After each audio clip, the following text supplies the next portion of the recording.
오직 너희의 하나님 여호와께 가까이 하기를 오늘까지 행한 것 같이 하라. 이는 여호와께서 강대한 나라들을 너희의 앞에서 쫓아내셨으므로 오늘까지 너희에게 맞선 자가 하나도 없었느니라. 너희 중 한 사람이 1000명을 쫓으리니 이는 너희의 하나님 여호와 그가 너희에게 말씀하신 것 같이 너희를 위하여 싸우심이라. 아멘. 우리 옆에 분들과 먼저 함께 인사하겠습니다. 우리 서로 가족을 위해서 함께 사랑합니다 고백하는 시간 갖겠습니다. 사랑합니다. 다시 한번 우리 자녀를 위해서 축복하는 시간 갖도록 하겠습니다. 하나님께서 함께한다.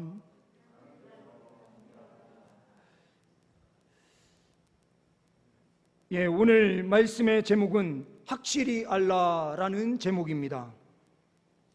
우리가 확실히 알아야 될 것이 무엇인가?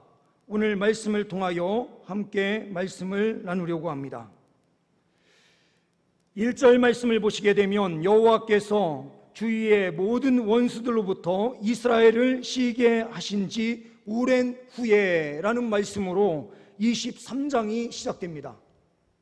우리가 잘 알고 있는 대로 하나님께서는 이스라엘 백성에게 안식을 주시기 위한 장소로 가나안 땅을 택하시고 이스라엘 백성들을 애굽 땅에서 친히 구출하셔서 그 가나안 땅에 들어가게 하심으로 쉼을 누리게 하십니다.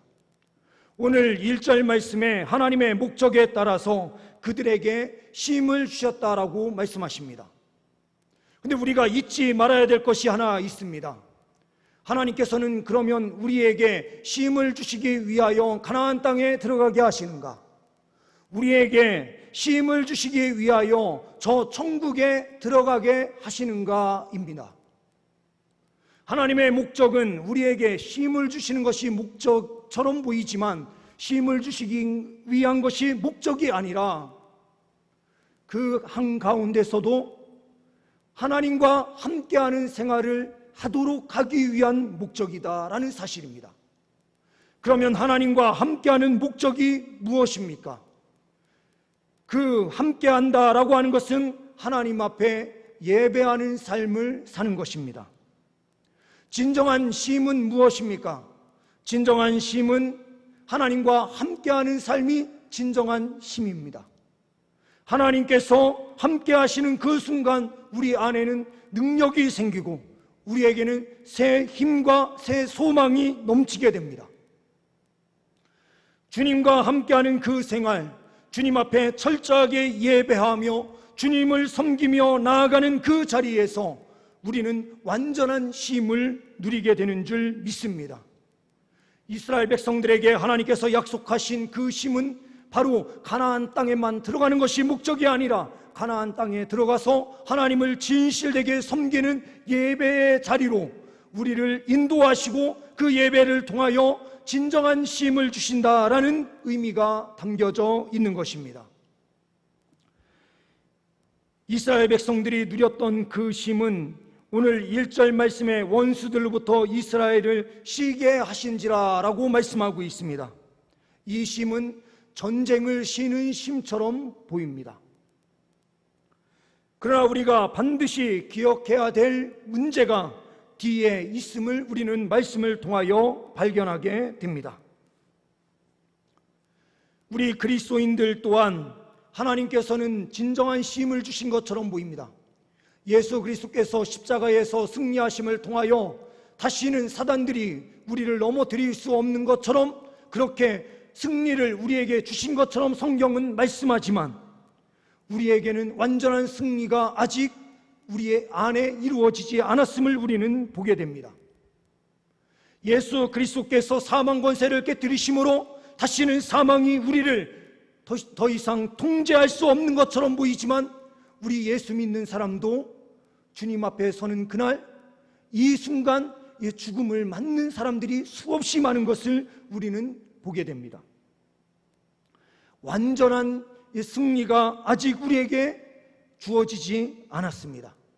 주님께서 우리에게 승리를 주셨지만 완전한 승리가 아직은 아닌 것이죠. 오디세이아라는 작품이 있습니다. 그리스의 호메로스의 작품인데요. 이 오디세이아라는 책을 읽게 되면 이 전쟁의 내용은 트로이 전쟁 후에 오디세이아가 기양하는 과정을 모험 이야기로 기록한 책입니다. 트로이 전쟁이 마쳐진 이후에 자기 고향으로 돌아가게 되는데 그 중간에 한 섬에 들리게 됩니다. 바로 로터스를 먹는 족속의 나라. 지금으로 이야기하면 티니지 정도가 될 것 같습니다. 티니지 정도에 도착을 해서 그 가운데 정박을 하게 되고 그 안에 잠깐 들어가게 되는데 이때에 다 군사들이었습니다.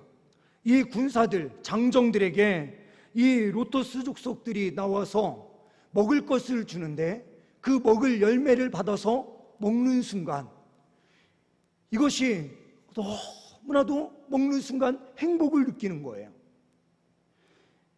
이 로토스라고 하는 열매는 항울경에 빠지게 하는 상상의 열매로 기록되어 있습니다. 이 열매, 음식을 먹는 순간 너무나도 행복해서 지금 자기들이 어디로 향하고 있었는지를 완전히 잃어버립니다. 자기 집에 다시 돌아가야 되는데 자기 집에 돌아가는 그 기양해야 된다는 사실조차도 완전히 잃어버리게 되고요. 이 군사들은 다시 배에 타려고 하지 않습니다. 오디세이아가 이 사람들 군사들을 리더하고 있는 리더자였는데 이 군사들을 다시 배에 태우기 위하여 얼마나 힘들게 일을 하는지 모릅니다. 군사들을 끌어서 배에 태우게 되는데 이 군사들이 눈물을 흘리면서 나는 가지 않을 겁니다. 이 로토스를 먹는 이 장소에서 나는 계속해서 있을 겁니다. 나는 가지 않을 겁니다 하면서 끝까지 버티는데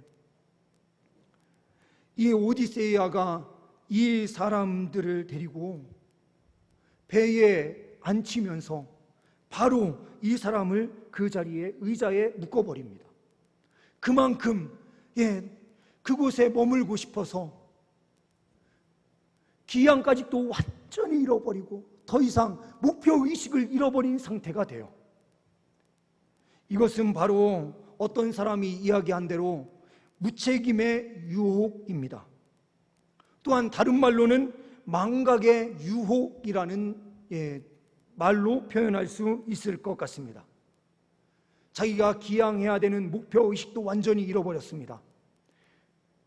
자기가 먹은 그 열매에 완전히 취하여서 그 사람들과 함께 나는 살 것입니다 라고 말을 합니다.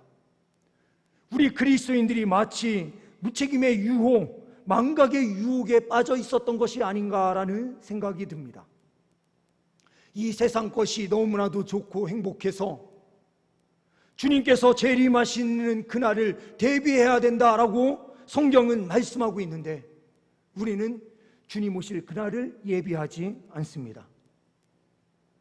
또한 주님께서 우리를 부르시는 그날 누구나에게 다 있을 것인데 그날을 전혀 생각하지 않고 우리가 마치 영원토록 살 것처럼 그렇게 우리는 이 세상을 살아가고 있습니다.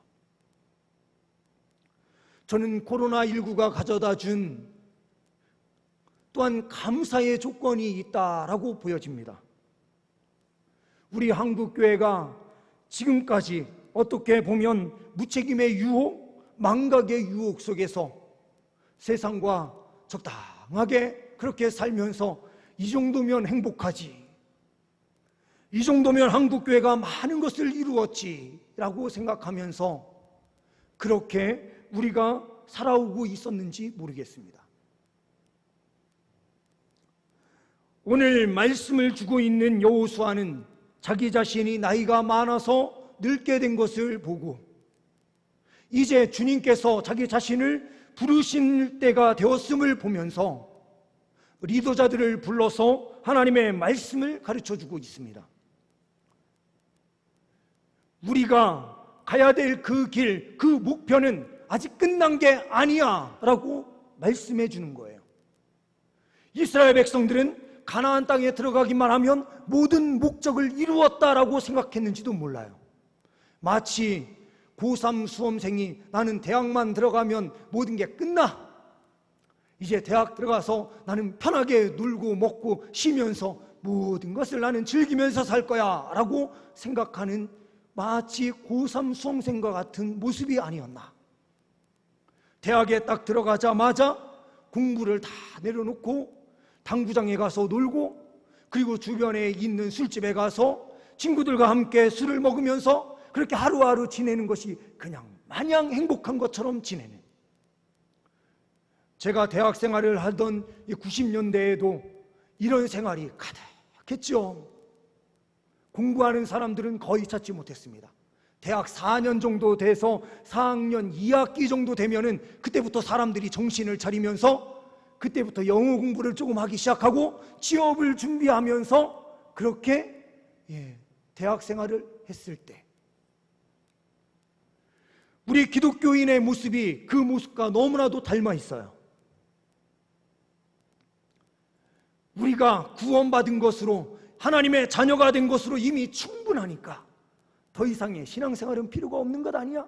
하면서 목표의식을 완전히 잃어버린 것 같아요.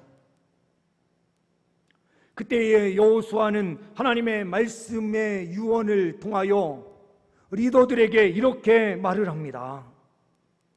확실히 알라.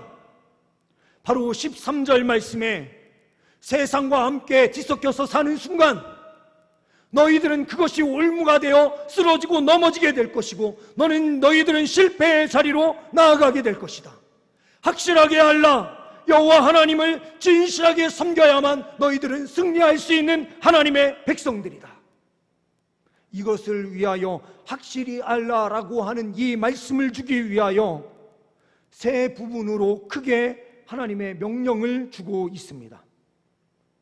첫 번째는 하나님을 아는 것이 복이다 라는 사실입니다. 첫 번째로는 과거의 하나님에 대하여 설명해요. 하나님은 능력과 기적을 베푸신 하나님이시야. 3절 말씀을 보시게 되면 너희의 하나님 여호와께서 너희를 위하여 이 모든 나라에 행하신 일을 너희가 다 보았거니와 너희의 하나님 여호와 그는 너희를 위하여 싸우신 이시니라. 모든 나라에 행하신 일, 이 모든 나라는 어떠한 나라였습니까? 이집트에서 하나님의 백성들을 구출하시기 위하여 10가지의 재앙을 내리시는 그 모든 기적과 이적을 뜻합니다. 또한 40년의 광야 생활 동안 주님께서는 그들을 지키시고 인도하시는 역사로 함께하여 주셨습니다. 그리고 요단 동편의 새 족속도 그 새 나라를 무너뜨리는 그 과정 가운데서도 하나님께서 함께해 주셨고, 요단강을 가르시고 또한 여리고 앞에 있는 그 순간, 여리고도 하나님과 함께하는 순간 그 강력했던 여리고성이 완전히 무너지는 것을 보게 됩니다. 또한 요단 그 건너가서 가장 큰 성읍 중에 하나인 여리고와 함께 아이성을 무너뜨리는 그 과정 속에서도 하나님께서 함께하여 주셨습니다. 남방에 있는 모든 나라를 무너뜨리고 북방부의 가장 강력한 연합체였던 하솔 왕을 중심으로 하고 있는 북부 연합체도 이스라엘 백성들이 한 방에 완전히 무너뜨리게 됩니다. 이것은 기적과 같은 사건이었습니다. 이스라엘 백성들은 전쟁을 한 번도 치러보지 않은, 어떻게 보면 평민들이었고 평민들 가운데서도 노예 생활만 하고 있었던 자들이었습니다. 그들은 전쟁 연습을 한 번도 해본 적이 없는 사람들입니다. 그런데 하나님께서 이들을 군대로 삼으시고 하나님께서 전장의 지휘관으로 서셔서 그 전쟁을 승리로 이끄셨습니다. 전쟁하는 모든 가운데 이스라엘 백성들이 한 것이 없습니다. 이스라엘 백성들은 다만 하나님의 명령에 순종하면서 그냥 믿음으로 전진할 뿐이었습니다. 하나님께서는 그 순종하는 백성들을 통하여 하나님께서 능력과 기적을 베푸심으로 전쟁에 승리하게 하셨습니다. 이것은 과거의 하나님처럼 보입니다. 전쟁이 없는 상태에서 이제 오랜 시간을 거치게 되고 이스라엘 백성들에게 많은 쉼을 주셨습니다. 그때에 이스라엘 백성들은 모든 것을 다 내려놓고 이제 여기가 좋사오니 라고 생각하고 있는 그 시점에 여호수아는 이스라엘 백성들을 불러 모으고 특별히 리더자들을 대상으로 해서 하나님의 말씀을 선포합니다. 하나님께서 과거의 하나님이 어떠한 하나님인지 너희들이 분명하게 봤지? 하나님께서는 능력 가운데 함께하여 주셔서 우리에게 승리를 주셨고 이 가나안 땅을 정복하는 그 순간에도 우리가 능력이 있어서 이 모든 것을 정복한 것이 아니야. 하나님의 권능의 역사로 우리는 이 땅을 정복한 것이었어. 그런데 현재의 하나님은 어떠한 하나님이야? 우리의 삶을 잘 봐봐. 그 어떠한 조건도 서들어오지 않도록 하나님께서 보호하시는 하나님이시지 않느냐? 4절 말씀에 보라, 내가 요단에서부터 해지는 쪽 대해까지 내가 너희를 위하여 제비 뽑아 너희의 지파에게 기업이 되게 하지 않았느냐? 이 하나님이 현재의 하나님 아니니? 동시에 또한 미래의 하나님에 대하여도 함께 말씀합니다. 같은 4절의 말씀을 보시게 되면 남아있는 나라들과 이미 멸한 모든 나라들, 이것은 이미 멸한 나라는 과거에 행하신 하나님의 역사를 말하면서 아직도 멸해야 될 나라가 남아있음을 말합니다. 하나님께서는 가나안 땅을 완전히 정복하게 하신 것이 아니었어요. 그 가운데 강한 나라들이 있었습니다. 철기구를 가지고 있는 족속, 그리고 힘이 센 족속, 또한 강력한 힘을 가지고 있는 큰 힘을 가지고 있었던 거인과 같은 족속들이 아직도 남아있는 곳곳이 있었던 거예요. 아직 완벽하게 정복하지도 않았는데 이스라엘 백성들은 이것이 다 끝난 것처럼 생각하는 그 순간, 아니야, 미래에 함께 하실 하나님을 봐. 하나님의 그 목표는 아직 이루어진 것이 아니라 하나님께서 모든 것이 끝났다 하는 그 시점에서만 모든 것이 끝난 거야. 그러므로 이제 나는 떠나지만 하나님께서 너희와 함께 하심으로 너희들은 이제 승리하는 삶으로 더 크게 확장하여 나아가게 될 것이다. 그러므로 주님만을 신실하게 의지하며 나아가라 라고 말씀하십니다. 10절 말씀에 너희 중 한 사람이 1000명을 쫓으리니 이는 너희의 하나님 여호와 그가 너희에게 말씀하신 것 같이 너희를 위하여 싸우심이라. 과거에만 싸우셨던 하나님이 아니시라 지금도 우리와 함께 하시고 앞으로도 함께 하시는 하나님이야. 우리가 하나님을 아는 것이 얼마나 중요한지 모릅니다. 하나님을 아는 것이 복입니다. 그 이유는 하나님을 아는 백성이 힘을 얻어서 승리할 수 있게 되기 때문에 그렇습니다. 하나님이 우리와 함께 하심을 알면 우리는 결코 쓰러지지 않습니다. 하나님이 나와 함께 하심을 분명한 지식으로 알고 있는 사람은 포기하지 않아요. 그러니 하나님을 아는 사람은 복된 사람이다라고 성경은 말씀해 주시는 것입니다. 확실히 알아야 될 것 2가지. 두 번째, 바로 하나님을 사랑하는 것이 복이다라고 또한 말씀하십니다. 8절 말씀에 오직 너희의 하나님 여호와께 가까이 하기를 오늘까지 행한 것 같이 하라. 11절 말씀에 그러므로 스스로 조심하여 너희 하나님 여호와를 사랑하라. 8절 말씀에 여호와께 가까이 하기를, 이 말씀에서 가까이라고 하는 이 말씀은 히브리어 다바크라는 단어로 사용되고 있습니다. 이 다바크는 연합되다, 바짝 밀착되다, 견고히 달라붙다라는 의미를 가지고 있습니다. 이것은 창세기 2장 24절 말씀에 남자가 부모를 떠나 그의 아내와 합하여 둘이 한 몸을 이룰지니라 라는 부분에서 아내와 합하여라는 이 합이라는 뜻과 똑같은 단어로 기록이 되어 있습니다. 하나님과 연합되는 삶을 살아라. 연합된 삶은 어떠한 삶입니까? 제가 제 아내에게 전화를 딱 하면은 저는 누구누구입니다 라고 소개할 필요도 없어요. 다른 사람한테 전화할 때는요, 나를 모를까봐 간혹 이렇게 이야기하죠. 동산교회 강창원 목사입니다 하면서 전화를 하는 경우가 있어요. 자기를 분명하게 소개하고 누군가와 통화를 해야 될 때가 있습니다. 그런 사람들은 어떠한 사람들입니까? 서로 전화를 자주 주고받지 않는, 전화번호가 저장되어 있지 않는 관계일 가능성이 매우 크죠. 상대방이 나를 못 알아볼 가능성을 생각하면서 자기를 소개해야 돼요.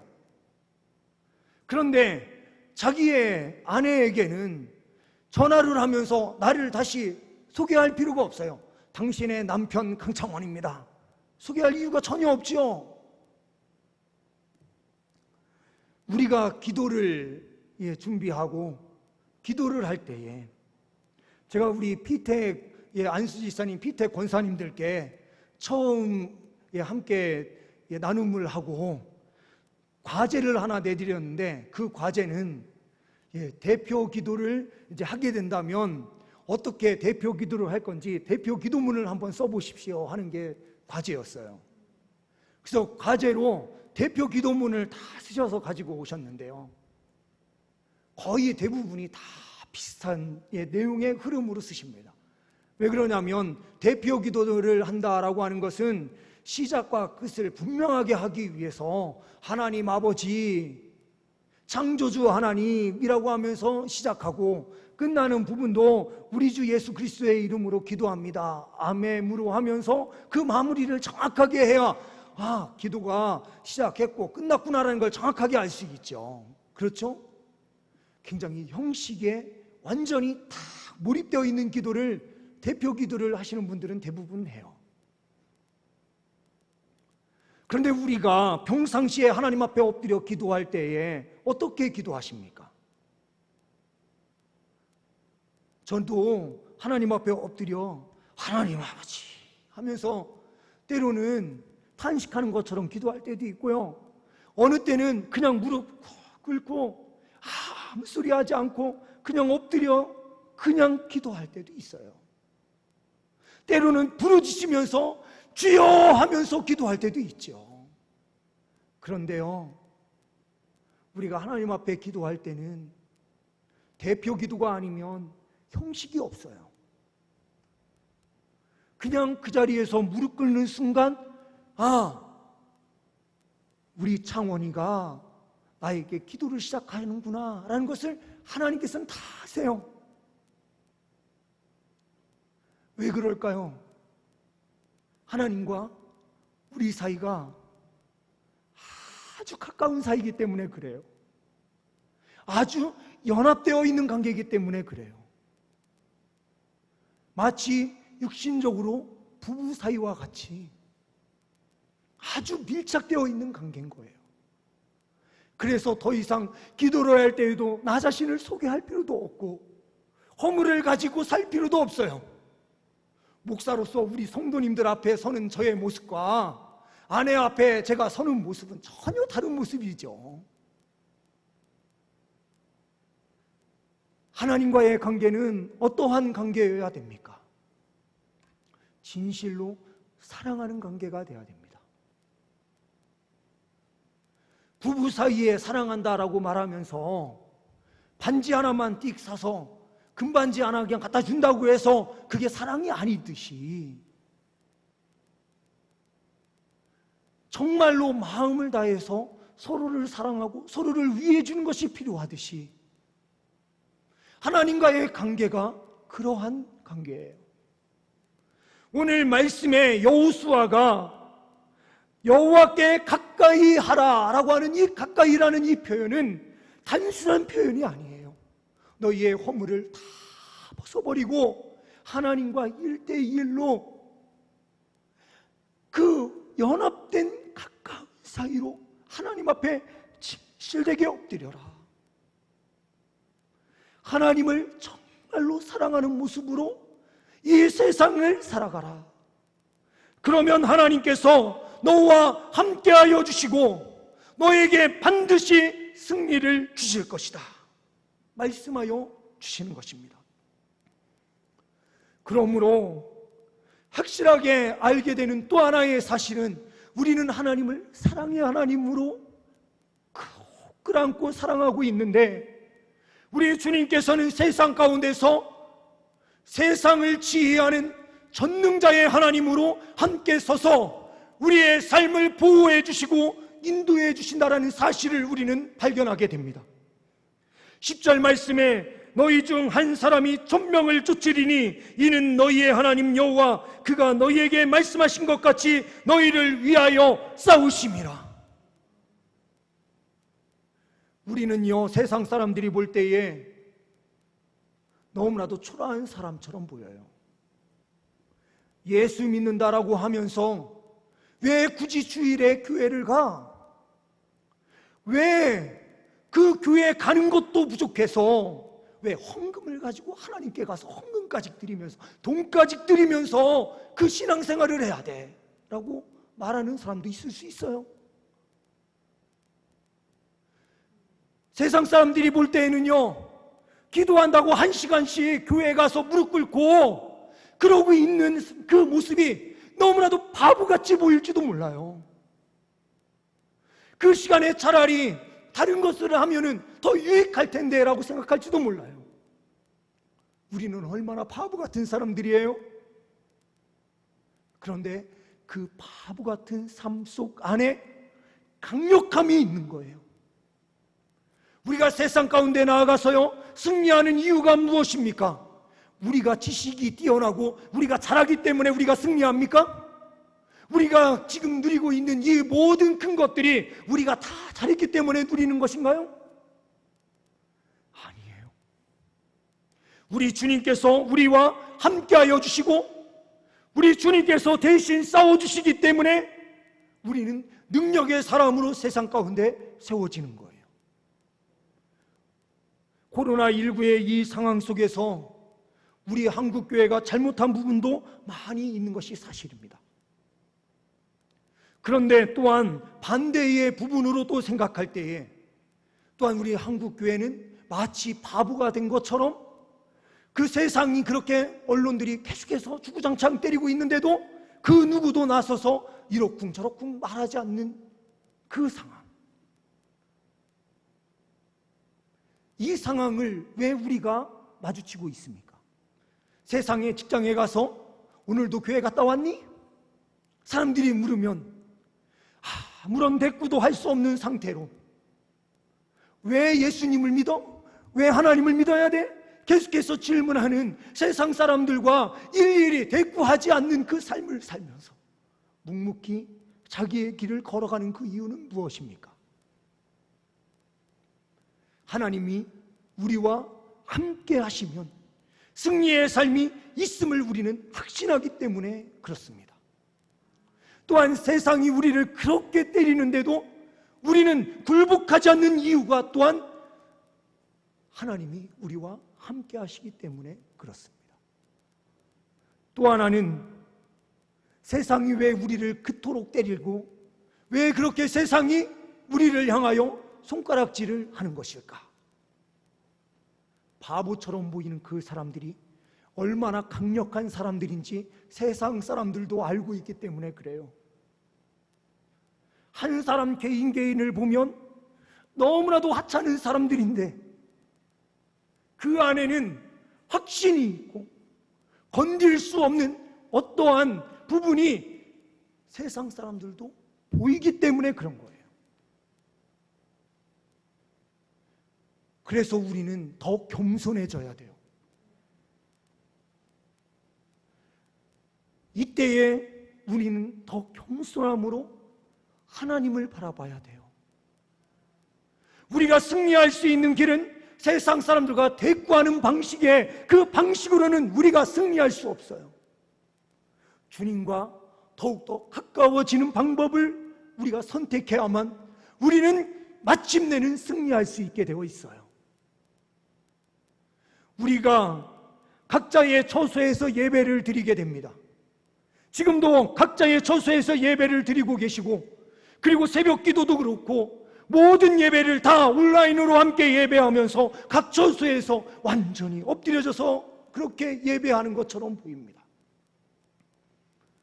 그런데 우리 모든 성도님들은 가장 강한 능력의 백성들입니다. 하나님께서 함께하여 주시고 계시기 때문에 그렇습니다. 우리가 확실하게 알아야 될 세 가지. 하나님을 알면 우리는 절대로 넘어지지 않아요. 두 번째, 무엇이었습니까? 하나님을 진실하게 사랑하면 하나님과 진정한 연합이 이루어지고 하나님이 우리의 삶 가운데 함께하여 주심으로 우리는 절대로 포기할 수 없는 사람들이다. 우리는 소망을 가지고 믿음으로 전진할 사람들이다라는 사실을 우리는 보게 돼요. 그러면 주님께서 대신 싸워주심을 확신하는 것을 알게 되면 우리는 이 세상 가운데서 대충 살 수가 없는 것입니다. 힘든 일이 생기고 어려운 일이 생길수록 하나님의 백성들은 하나님 앞에 엎드려야만 합니다. 하나님 앞에 엎드려서 형식을 갖추어서 기도할 필요도 없습니다. 하나님을 아는 백성은 하나님 앞에 그냥 엎드려서 눈만 감고 있어도 하나님께서는 그 중심을 보시는 하나님이시고 이미 생각을 하시는 분이세요. 하나님과 깊은 교제를 갖는 것이 첫 번째입니다. 진실함으로 나아가는 것이 중요합니다. 우리의 사명은 아직 끝나지 않았습니다. 이스라엘 백성들도 아직 그 사명이 끝나지 않았습니다. 그 가나안 그 중심 안에도 아직 쫓아내야 될 이방 민족들이 아직도 많이 남아있는 상태였습니다. 우리도 주님 앞에 서는 그날까지 아직 우리의 사명이 완전히 완수된 것이 아닙니다. 우리의 사명은 저 천국에 들어가서 하나님 앞에 진실하게 엎드려 예배하며 주님을 찬양하는 그 사명을 다하는 그 자리가 완성된 자리이고, 그리고 그 사명을 영원토록 다해야 될 책임이 우리에게 주어져 있는 사람들이 그리스도인들이에요. 그런데 우리의 사명을 완전히 포기한 것처럼 그렇게 우리의 신앙생활을 멀리하면서 살아가는 순간 우리는 실패하는 백성들임을 우리는 기억해야만 합니다. 여호수아가 마지막 유언으로 간절히 이스라엘 리더자들에게 명령하고 있는 그 명령, 너희의 사명이 아직 끝나지 않았다. 하나님께서 주신 그 사명을 향하여 끝까지 전진하라. 너희들은 리더들이다. 너희들은 세상을 이끌고 갈 하나님의 리더자들이다. 그러므로 더욱더 믿음으로만 전진하라. 포기하지 말아라. 적당하게 살지 말아라. 더욱더 하나님의 백성다운 모습으로 끝까지 전진하라 라고 주님께서 명령하시고 계시는 줄 믿습니다. 주님께서 우리와 함께 하십니다. 우리가 싸우는 것이 아니라 주님께서 앞서 행하시면서 싸워주십니다. 우리는 주님과 깊은 교제만 갖고 주님과 하나된 연합 공동체를 이루면서 끝까지 믿음의 길만 걸어가면 그 승리는 주님께서 허락하여 주십니다. 우리의 자녀들의 미래도 마찬가지입니다. 우리의 모든 삶도 마찬가지입니다. 하나님께서는 반드시 하나님의 백성들의 삶을 책임져 주시고 인도하여 주시는 분임을 믿습니다. 코로나19의 이 상황 속에서도 예배의 승리자가 되셔서 이러한 놀라운 은혜의 복을 받아 누리시는 주의 백성들 다 되시기를 소망합니다. 마치 루터스의 열매를 먹은 어리석은 자와 같이 모든 것을 목표의식을 잃어버리고 망각하면서 사는 그리스도인들이 아니라 다시 한번 그리스도의 충성된 일꾼으로 나 자신이 굳건히 세워지고 하나님의 영광을 위하여 달려갈 수 있는 진정한 그리스도인의 군사로 세워질 수 있도록 더욱더 헌신의 자리로, 기도의 자리로 주님과 함께 동행하는 주의 백성들 다 되시기를 간절히 소망합니다. 기도하십니다. 하나님 아버지, 감사합니다. 우리와 늘 항상 함께하여 주시고 주님 인도하여 주신 주님, 과거의 하나님이 지금 현재의 하나님이시며 또한 미래의 하나님이 되시는 줄 믿습니다. 지금까지 인도하신 주님께서 끝까지 인도하여 주심으로 반드시 승리하게 하여 주실 것을 믿습니다. 우리가 이 사실을 확실하게 알고 주님만을 온전히 사랑하며 믿음의 길 걸어갈 수 있는 우리 모두가 되게 하여 주옵소서. 우리 주 예수 그리스도의 이름으로 기도하옵나이다. 아멘.